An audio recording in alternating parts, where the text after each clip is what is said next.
The wind, a thin November blade, sharpened itself on the corners of Oakhaven's sleepy town square.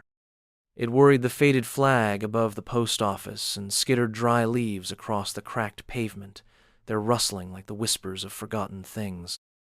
Arthur Pendleton, 89 years weathered, felt the chill deep in his bones, a familiar ache that heralded not just the changing season, but the anniversary he carried like a stone in his heart. His hand, gnarled and spotted with age, clenched the worn head of his oak cane, a reluctant ally against the unsteadiness of his legs. Each step from his small, meticulously kept house on Elm Street to the square was a minor pilgrimage, a testament to a promise made in the crucible of youth and sustained through the long, unfolding years.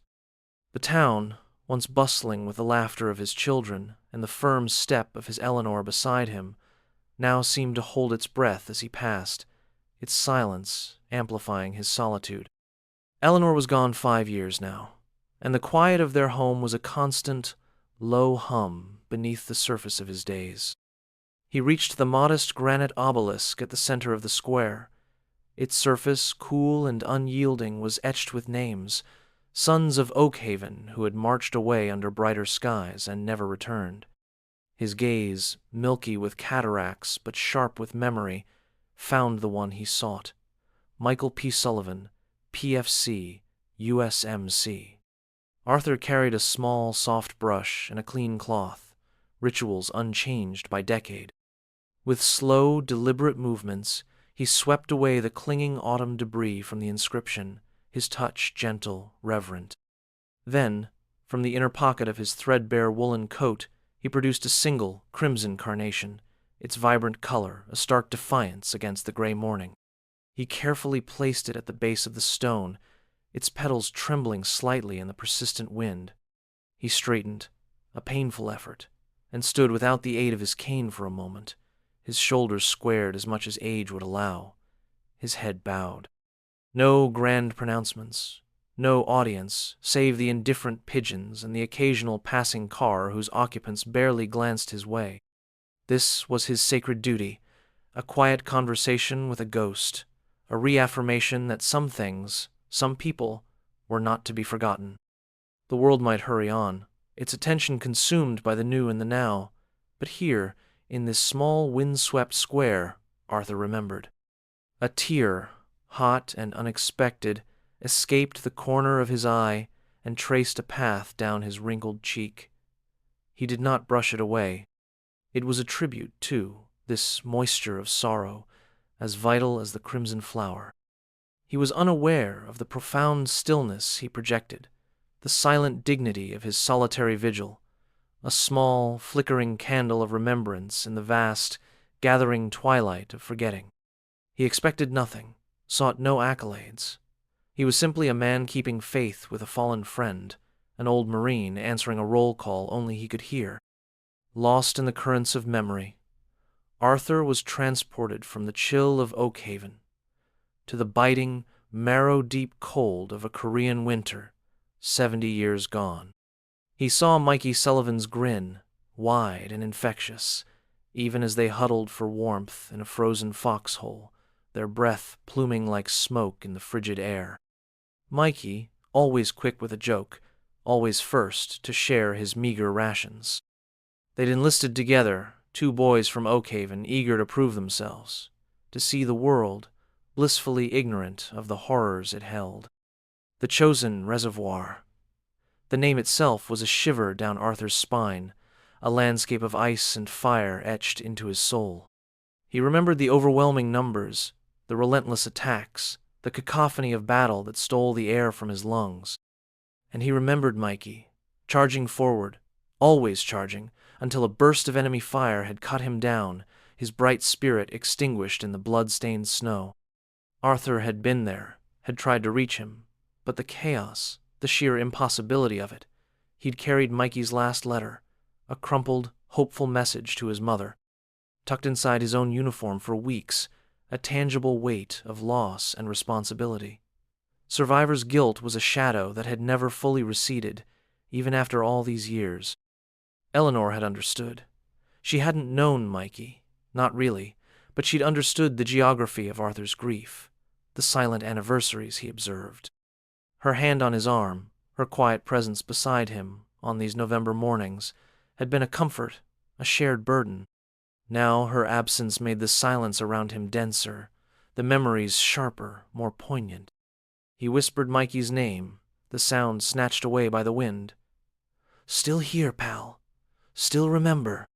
He often felt like a relic, a living anachronism in a world that spun too fast, that valued immediacy over endurance, fleeting fame over quiet fidelity. The young people he saw, absorbed in their glowing screens, their ears plugged against the sounds of the world, did they know? Did they care about the sacrifices that had paved the way for their freedoms? He harbored no bitterness, only a gentle melancholy, a fear that the stories, the names etched in stone, would eventually fade into incomprehensible history. The cold was beginning to seep through his layers, a dull ache settling into his joints. He sighed, a small, weary sound. Perhaps it was time. He'd done what he came to do. Another year, another promise kept. He reached for his cane, preparing to turn for home, when a new sound pricked his awareness, cutting through the sigh of the wind and the distant hum of traffic. At first, he dismissed it. Old ears, he thought, playing tricks, or perhaps just the wind whistling through the bare branches of the oak trees that lined the square. But the sound persisted, growing in volume and clarity. It was rhythmic, measured, a resonant thudding that vibrated faintly through the soles of his worn leather shoes. The tramp of marching feet. Many feet. He turned slowly, his neck stiff, his curiosity piqued. Down Main Street, emerging from the hazy morning light, came a column of figures, dark green, moving as one. Marines. Young, powerful, their uniforms crisp, their bearing erect. A river of disciplined energy flowing through the quiet town. Arthur watched them, a complex mix of emotions stirring within him, a swell of ancient pride, the familiar ache of remembrance, and a deep, wistful sense of connection to a life long past. He assumed they were on a training march, or perhaps heading to some official function. He expected them to pass by, to continue on their way, their purposeful stride carrying them beyond his small, solitary world. He was, after all, just an old man at a forgotten memorial. Captain Eva Rostova, USMC, walked at the head of the platoon, her gaze sweeping, observant. She was young, but her eyes held the quiet authority of command, a seriousness that belied her years. She had a keen sense for the nuances of a place, for the stories held in stone and silence. Her route march was designed not just for physical conditioning, but for imbuing her Marines with a sense of the communities they served, the history they inherited. As they approached the town square, her attention was drawn to the lone figure by the war memorial, an elderly man, his posture one of profound grief, a single bright flower at the base of the stone. She saw the tremor in his hand as he leaned on his cane, the sheen of moisture on his aged cheek. In that instant, Captain Rostova saw more than just an old man. She saw a sentinel, a keeper of a sacred flame. She saw a story that needed to be acknowledged, a respect that needed to be paid. Her own grandfather had served, had carried his memories in a similar stoic silence.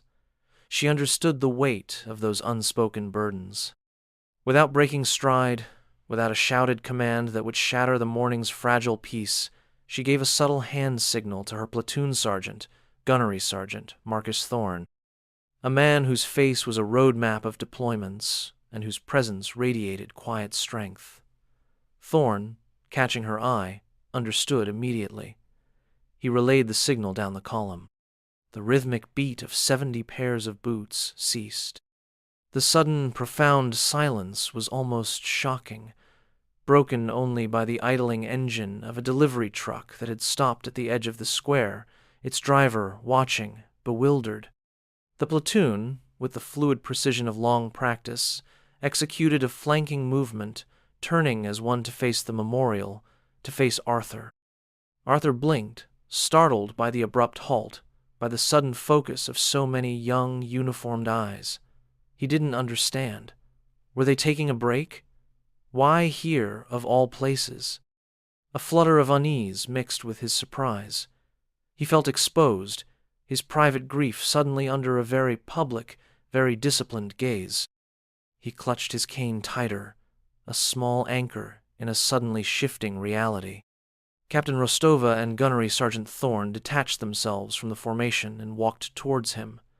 Their steps were measured, respectful, their bearing one of quiet professionalism. Arthur watched them approach, his heart thumping a little faster now, a nervous bird against his ribs. "Good morning, sir," Captain Rostova said, her voice clear and carrying, yet gentle. It was a voice accustomed to command, but now softened with an undeniable warmth. A crisp morning for remembrance. Arthur swallowed, trying to find his voice. It came out raspy, unused to extended conversation. Yes, it is. "May we ask who you're remembering today, sir?" she continued, her eyes kind, her gaze direct, meeting his without flinching, without pity. He gestured with a trembling hand towards the granite. My friend, Michael Sullivan. Private First Class Michael Sullivan." The name, spoken aloud to these young Marines, seemed to gain a new resonance, a weight it hadn't possessed in his solitary whispers. "We served together. Korea. A long time ago now." He paused, then added, his voice thick with unshed tears.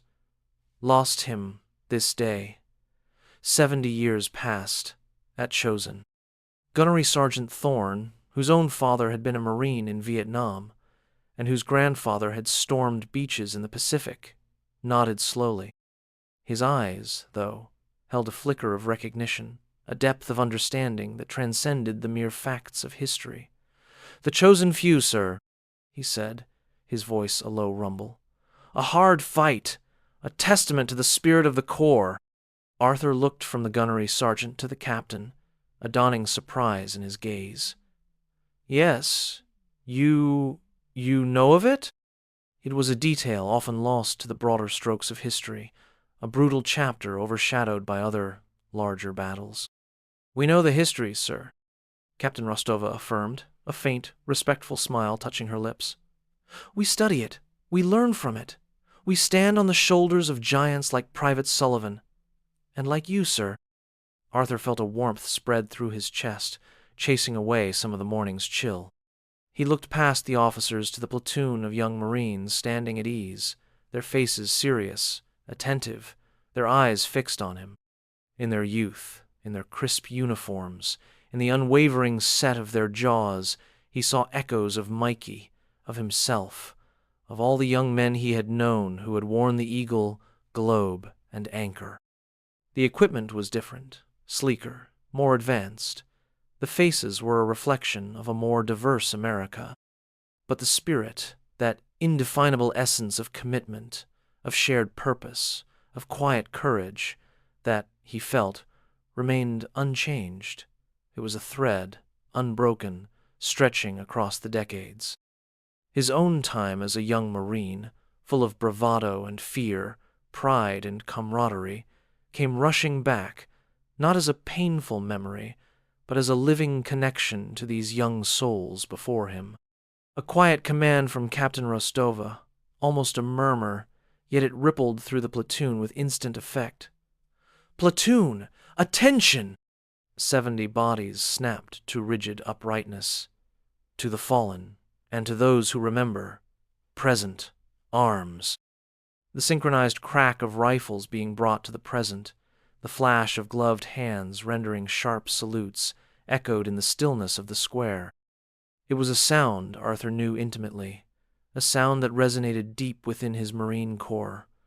Overwhelmed, his eyes brimming, he straightened his frail shoulders as much as they would allow. His own right hand, spotted and trembling, rose in a shaky but undeniably firm salute, his gaze fixed on the flag that rippled softly above the post office, and then on the young faces before him. The drivers of the few cars that had been halted by the unexpected military presence had switched off their engines. Some had stepped out onto the pavement, their morning routines forgotten, their expressions a mixture of curiosity and dawning reverence. A woman walking her dog paused, her hand instinctively going to her heart. The usual noises of a weekday morning, the distant drone of traffic, the hum of commerce, seemed to fade, replaced by a profound, respectful silence that enveloped the small town square. Even the wind seemed to hold its breath. It no longer felt like a biting antagonist, but a solemn witness, perhaps carrying the unheard ghostly notes of taps across the intervening years. Arthur's tears flowed freely now, coursing down the weathered terrain of his face, but they were no longer the solitary tears of grief and loneliness. These were tears of connection, of gratitude, of being seen and understood in a way he hadn't thought possible. It was as if a heavy shroud had been lifted from his spirit, allowing a forgotten light to stream in. His dignity, always present but long unacknowledged by the wider world, felt affirmed, polished, bright by this unexpected honor. He was not just an old man mourning a friend. He was a Marine, among Marines, sharing a sacred moment of remembrance. The salute held for a long, poignant moment, a silent bridge spanning generations of service, a testament to an unbroken chain of valor and sacrifice. Then Captain Rostova's voice, still quiet but firm. "Order! Arms!" Another synchronized movement, rifles returned to their shoulders. Captain Rostova stepped forward again, closing the small distance between them. Her eyes, clear and direct, met Arthur's. "Sir," she said, her voice imbued with a sincerity that resonated deeply within him, "it is an honor for us to share this moment with you. Thank you for your service to our corps and our country. And thank you for remembering Private Sullivan. His sacrifice and yours are not forgotten." Arthur struggled for words, his throat tight with emotion. He was my best friend," he managed, the simple words carrying the weight of a lifetime of loyalty. "He deserved to be remembered." Gunnery Sergeant Thorne moved to stand beside his captain. From a pocket in his meticulously pressed uniform, he produced a small, heavy object. It glinted in the pale November light, a challenge coin. He stepped closer to Arthur and pressed it firmly into the old Marine's trembling, open palm. "Sir, from the Marines of 3rd Battalion, 6th Marines, a small token of our respect. Semper Fidelis." Arthur looked down at the coin. It was surprisingly heavy, its cool metal radiating a sense of solidity, of permanence. Embossed on its surface was the eagle, globe, and anchor, surrounded by the unit's insignia. He closed his fingers around it, its tangible presence a profound comfort. "Thank you," he whispered, his voice thick. "Thank you all. This means more than I can say." He raised his gaze to meet the eyes of the young Marines arrayed before him. One of them, a private first class standing in the front rank, a young man with earnest eyes and a jawline that reminded Arthur achingly of Mikey, caught his glance. The young Marine gave a small, almost imperceptible nod, a gesture of profound, youthful respect that went straight to Arthur's heart. There were no news cameras alerted to this moment, no civic dignitaries rushing to the scene to make speeches. It was not an event for public consumption or fleeting headlines. It was a quiet, intensely personal acknowledgement, a circle of honor drawn around an old man and his enduring grief, witnessed only by the silent stones of Oakhaven and the few ordinary citizens whose mourning had been unexpectedly transformed. This quiet recognition, this shared reverence, was more meaningful to Arthur than any public glory could ever have been. It was the sincere regard of his brothers and sisters in arms, a balm to a wound 70 years old. Captain Rostova glanced at her watch, a subtle indication that their schedule, though momentarily paused, still beckoned. "We need to be moving on, sir," she said gently. "But we won't forget this morning, or Private Sullivan." She gestured with a gloved hand towards the memorial, then back to Arthur. "Or you." As if her words had broken a spell, one of the younger Marines in the formation, the same PFC whose gaze had met Arthur's, took a hesitant step forward. He looked to Captain Rostova for permission, received a slight, encouraging nod, and then addressed Arthur directly, his voice earnest and respectful. "Sir, if it's all right with you, some of us from the platoon are stationed at Camp Lejeune, not too far from here. We pass through this area sometimes. We could make it a point to look after this memorial, make sure it's always cared for. And if you'd like, sir, we could check in on you from time to time." Arthur was taken aback by this spontaneous offer, this unexpected extension of kindness from a generation so far removed from his own. His eyes, already moist, welled up anew. "Oh, my boy," he began, his voice cracking. That would mean a great deal. A very great deal indeed." The young Marine flushed slightly, pleased, and stepped back into rank. The platoon prepared to depart. "Platoon, right face!" The crisp command, the unified movement. They gave Arthur one last collective, respectful nod before Captain Rostova gave the order to march. "Forward, march!" The rhythmic tramp of boots resumed, receding down Main Street, but its cadence now seemed to carry a different tone for Arthur. It was no longer just the sound of military duty, but a living pulse, a promise of continuity, a reassurance that the values he held dear were still vibrant, still honored. He watched them go, their disciplined columns shrinking in the distance, until they rounded a corner and were gone from sight, leaving behind a silence that now felt different, fuller, somehow, and less lonely. He stood for a long moment, clutching the challenge coin in his hand, its cool weight a tangible link to the morning's extraordinary events. The sun had climbed a little higher in the sky, its pale light casting longer shadows, and a faint warmth seemed to touch his face. He no longer felt the chill in his bones with the same intensity. The wind, though still present, felt more like a cleansing breath than a mournful sigh. He turned back to the obelisk, to Mikey's name. A small, genuine smile touched his lips, the first he'd felt there in a long time. "They remember, Mikey," he whispered, his voice no longer raspy with just sorrow, but softened with a quiet joy. "They still remember." His walk home was different, too. His steps, though still aided by the cane, felt a fraction lighter. The familiar streets of Oak Haven seemed less gray, the houses less shuttered. The crimson carnation on the memorial, when he glanced back one last time, seemed to glow with an inner luminescence against the weathered granite. The town square itself, so often a symbol of his isolation, now held the lingering warmth of connection. Later that afternoon, settled in his worn armchair by the window, Arthur held the challenge coin up to the light. He traced the familiar emblem of the Marine Corps with his fingertip, a deep sense of peace settling over him, a peace he hadn't known he was missing until it arrived. Outside, the November trees stood stark against the pale sky, their branches bare, yet holding the promise of spring's eventual return. The sky above Oak Haven seemed vast and clear, a silent canopy arching over the small town, holding the quiet promise of seasons yet to turn, and memories faithfully, beautifully kept.